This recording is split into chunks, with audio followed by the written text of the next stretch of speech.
안녕하십니까. 센 경제현장, 오늘의 주요 뉴스입니다. 크라이슬러가 올뉴 200을 출시하면서 포드, GM 등 미국 자동차 업체 빅3가 연초부터 신차 판매에 돌입했습니다. 두산그룹이 구조조정 수위를 높이며 재무구조 개선 작업에 속도를 내고 있습니다. 지난달 소비자 물가 상승률이 두 달째 0%대를 기록하면서 디플레이션 우려가 커지고 있습니다. 보건복지부가 건강보험료 부과체계 개편안을 올해 안에 다시 추진한다고 밝혔습니다.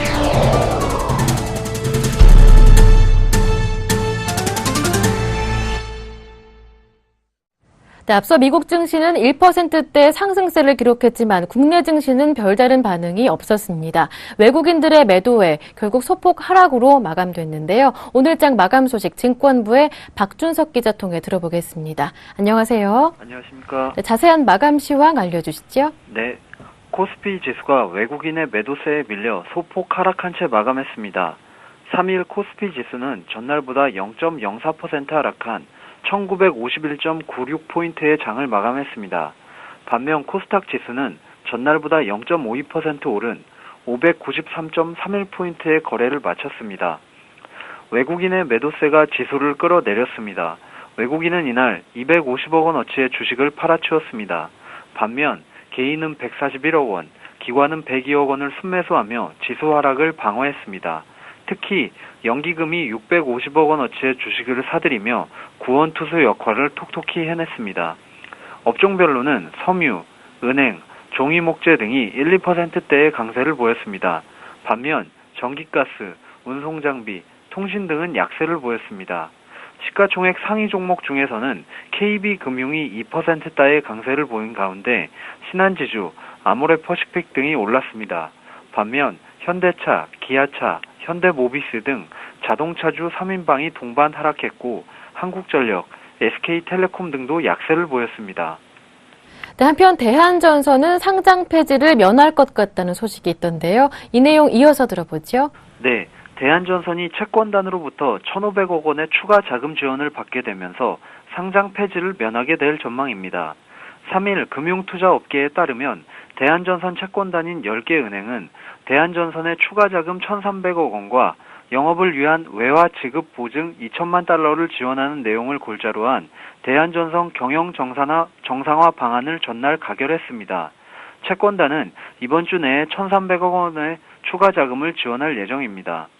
채권단 관계자는 상장 폐지보다는 자금을 수혈해 회사를 정상화하는 쪽이 추후 채권 회수 측면에서 유리하다고 판단해 자금 지원을 결정하게 됐다고 밝혔습니다.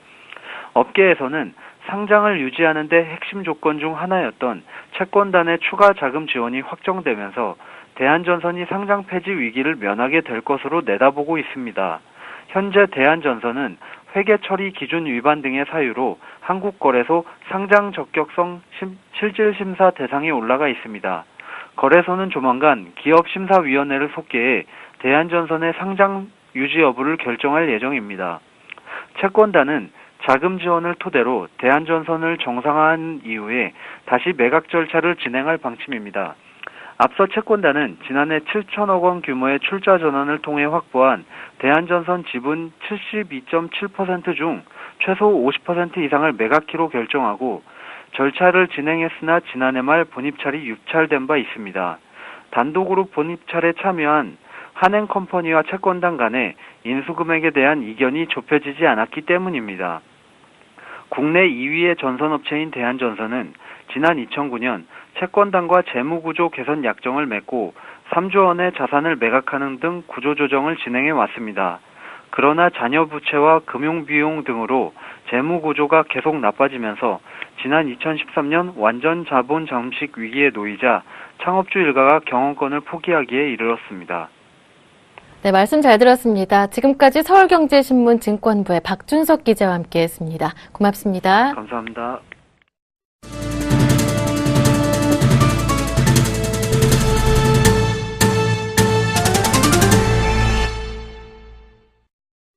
오늘의 주요 뉴스입니다.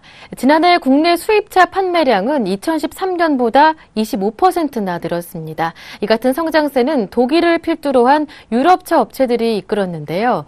유럽차 업체들에 밀려 존재감을 드러내지 못했던 미국 자동차 업체들이 올해는 연초부터 일제히 신차를 쏟아내며 반격에 나서고 있습니다. 정훈규 기자가 전합니다.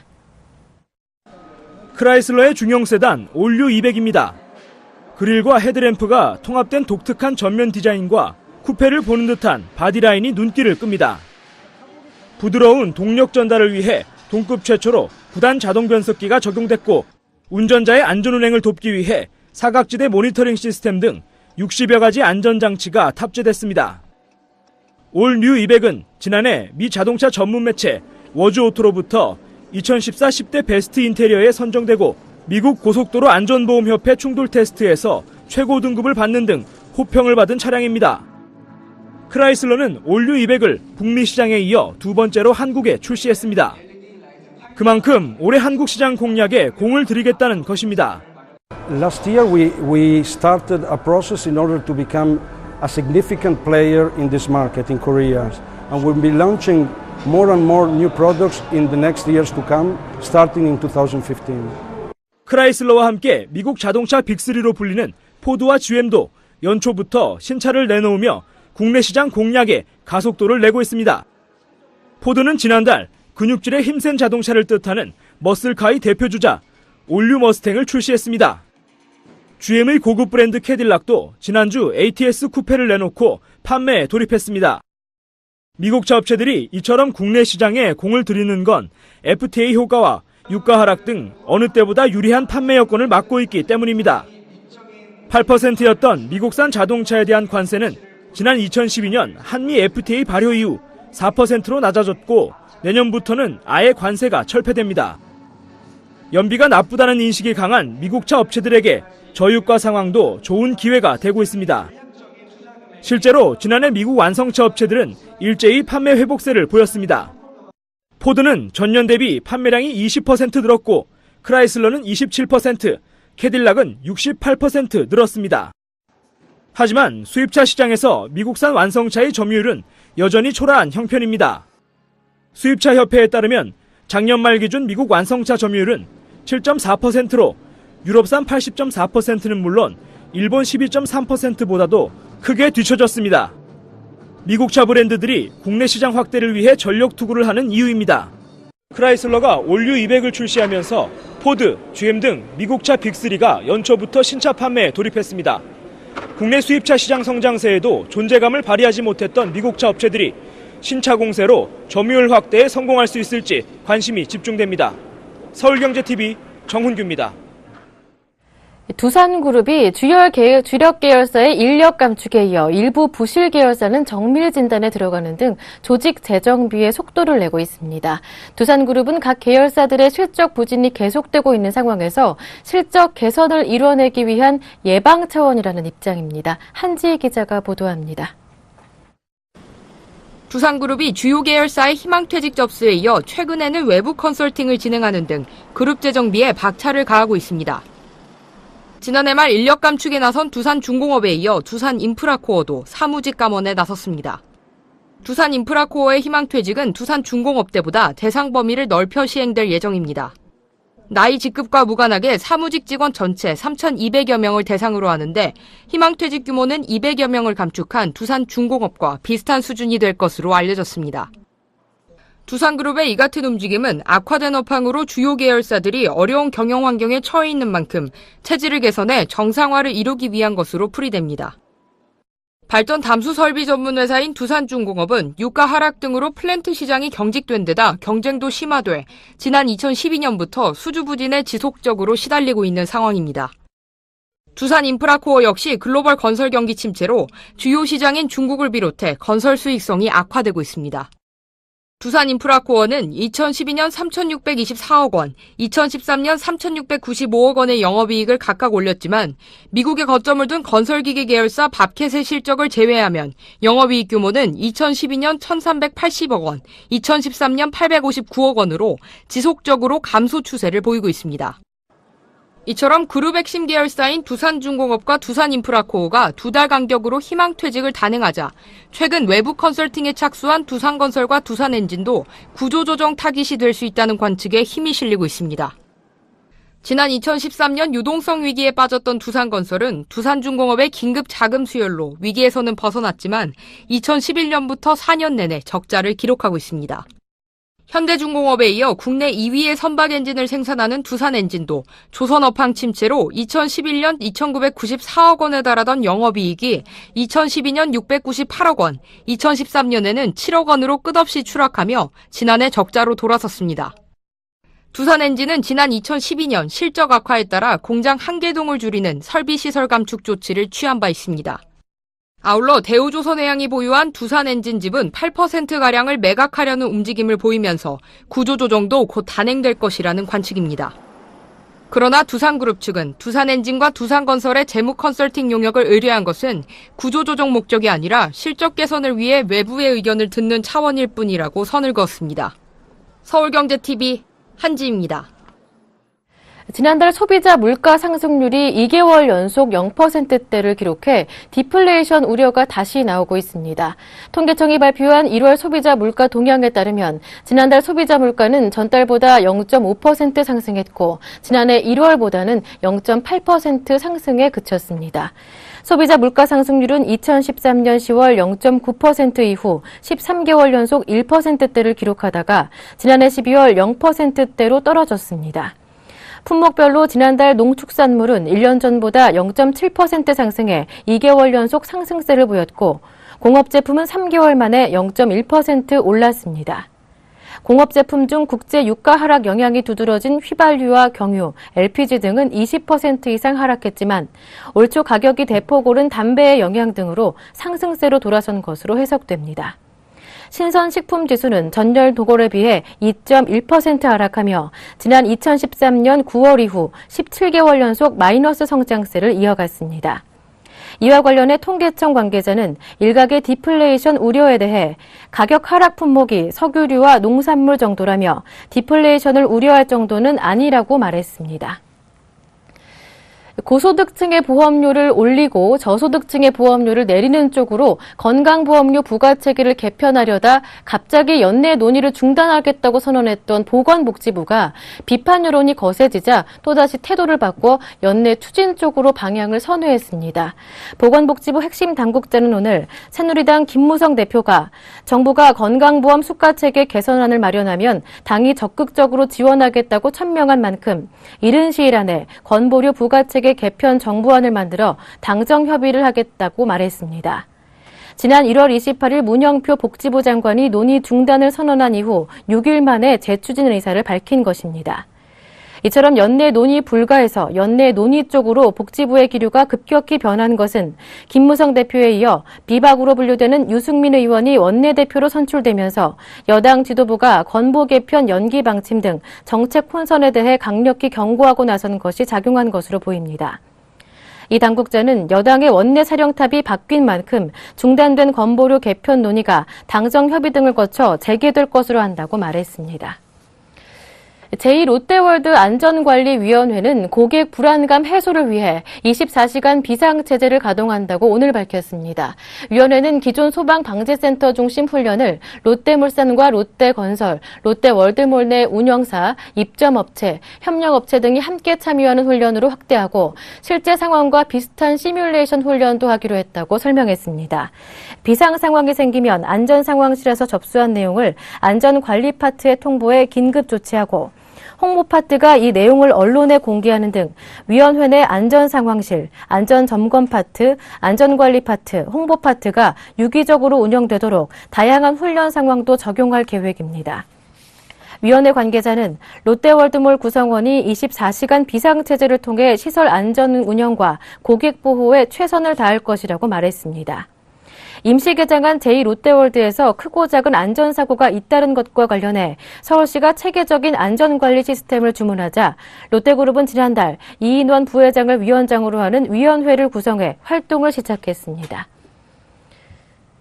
저금리 기조가 이어지고 있는 가운데 시중은행들의 1년 만기 정기 예금 금리가 1%대로 추락했습니다. 정기 예금 금리 2%대가 무너진 것은 사실상 처음 있는 일인데요. 물가 상승률을 고려하면 사실상 마이너스 금리입니다. 이에 따라 중산층과 노령층의 재테크에는 비상이 걸렸는데요. 자세한 소식 금융부의 윤홍우 기자 연결해서 들어보겠습니다. 안녕하세요. 안녕하세요.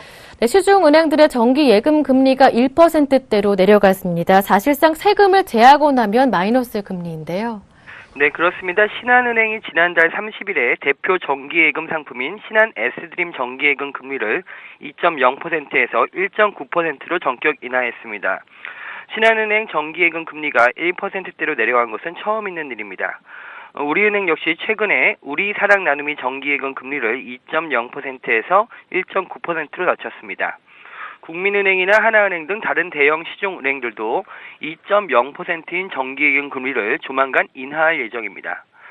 금리가 1.9%인 정기예금 상품에 1년간 5천만 원을 넣어두면 이자 소득세와 주민세를 제한 이자가 약 79만 원입니다. 고객이 실제로 얻는 금리는 약 1.5% 정도인데요. 이는 한국은행이 전망한 올해 물가 상승률인 1.9%보다 낮아서 사실상 마이너스 금리라고 볼 수 있습니다.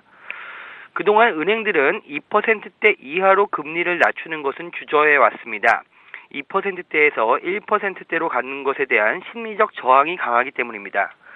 하지만 계속되는 저금리 기조에 대출금리가 낮아지자 역마진을 해소하기 위해서 불가피하게 금리를 낮추는 것으로 보입니다. 네, 그렇다면 금리가 이렇게 낮아지는 것은 은행뿐만은 아닐 텐데요. 보험사 쪽은 어떻습니까? 네, 보험사들 역시 보험 상품의 공시 이율이라는 형태로 이자를 붙여줍니다. 그 정도의 금리는 보장하겠다는 약속인데요. 이 저금리 기조로 이 공시 이율도 급락하고 있습니다. 삼성생명, 하나생명, 교보생명 등 주요 생명보험회사의 2월 공시이율은 모두 하락했고요. 삼성화재나 현대해상 등 손해보험사들의 2월 평균 이자율 역시 모두 하락했습니다. 보험사들은 역마진 우려로 잇따라 공시이율을 낮추고 있습니다. 그동안 비교적 높은 금리를 주던 저축은행들도 금리를 잇따라 낮추고 있습니다. 지난해까지만 해도 3%에서 4%대의 고금리로 고객들을 끌어모으던 저축은행들은 저금리를 이기지 못하고 연초부터 금리 인하에 돌입했습니다. 정기예금 금리는 이제 저축은행도 2%대 중반 수준입니다. 사실상 고객들이 재테크 차원에서 접근할 수 있는 금융상품이 거의 사라져가는 셈입니다. 네, 그렇다면 이 같은 저금리 기조는 이자 수익 확보가 절실한 중장년층이나 노년층에게는 직격탄일 텐데요. 어떻습니까? 네, 그렇습니다. 이 베이비 부머 세대의 은퇴가 가속화되면서 은퇴 시장이 커지고 있습니다. 이들은 목돈을 굴려서 재테크 수익을 통해서 생활을 영위하는데요. 이들이 재산을 지킬 방법이 마땅치가 않습니다. 실제 저축은행의 영업점 창구에서는 최근에 금리 인하에 따라서 고객들과 직원들의 실랑이도 벌어집니다. 또 여기에다가 생활의 필수제라고 볼 수 있는 실손의료보험 등 보험료는 크게 오르고 있어서 부담입니다. 올해 인상률이 거의 20%에 육박합니다. 또 연말정산 파동으로 인해서 13월에 월급이 크게 줄어든 것도 부담이 되고 있습니다. 이래저래 중산층과 노동층들은 재테크 활로를 찾지 못해 근심이 커지고 있는 상황입니다. 네, 오늘 말씀 잘 들었습니다. 지금까지 서울경제신문 금융부의 윤홍우 기자와 함께했습니다. 고맙습니다. 고맙습니다.